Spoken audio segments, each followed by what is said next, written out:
स्वामी प्रसाद मौर्य ने हाल ही में बीते कुछ हफ्ते पहले देखा जाए तो मायावती के एक बयान का जिक्र करते हुए साफ कह दिया था कि वह उनकी पुरानी नेता रही हैं तो उनके खिलाफ बयानबाजी नहीं करेंगे।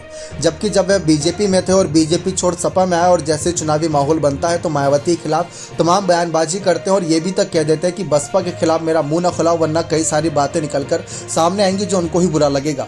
तो मायावती को इस कदर तक धमकी दे चुके हैं स्वामी प्रसाद मौर्य और जिस हालात में बसपा छोड़कर सपा और भाजपा की तरफ देखा था स्वामी प्रसाद मौर्य ने, वो हालात भी अलग थे।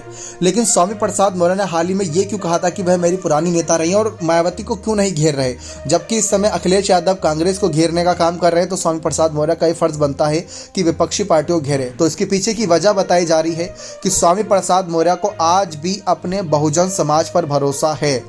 जी हाँ, बहुजन समाज, जो समाज दम रखता है बड़ा बदलाव करने की, जिस समाज को दबाया नहीं जा सकता, जो समाज अपनी आवाज़ बुलंद करता है। जब से कांशीराम अंबेडकर जैसे बड़े नेताओं ने उनको हौसला दिया, उन्हीं समाज के दम पर कई राज्यों के मुख्यमंत्री बदल दिए जाते हैं, क्योंकि हर सीटों पर इनका बड़ा एक रोल रहता है।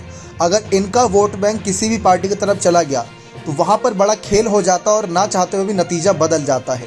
तो यही बात स्वामी प्रसाद मौर्य जानते हैं और वो ये भी जानते हैं कि अगर आप बहुजन समाज पार्टी का या फिर बहुजन समाज का साथ चाहते हैं तो आपको मायावती के समर्थन में बात करनी होगी, ना कि उनके खिलाफ।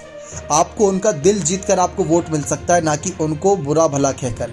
ये स्वामी प्रसाद मौर्य पहले भी कर चुके हैं और पहले भी ये सब बातें देख चुके हैं। तो इसी वजह से वह ज़्यादा कुछ ऐसी बातें नहीं करते जिससे मायावती या उनके वोटर्स उनसे नाराज़ होकर बहुजन समाज से उनसे दूरी बनाना शुरू कर दें।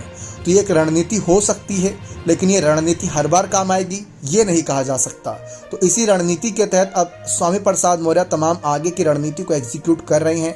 लेकिन अब धीरे धीरे लोकसभा चुनाव की हवाएं बहने लगी हैं। 6 महीने बाद चुनाव है लोकसभा के, तो वहां पर भी स्वामी प्रसाद मौर्य के सपा के महासचिव होने के नाते बड़ी जिम्मेदारी रहेगी कि बहुजन समाज को भी अपने साथ जोड़े, क्योंकि अखिलेश खुद चाहते हैं कि दलित वोटर्स भी इस बार सपा का खुलकर समर्थन करें और ओबीसी वोटर्स के साथ साथ पिछड़े वोटर्स भी।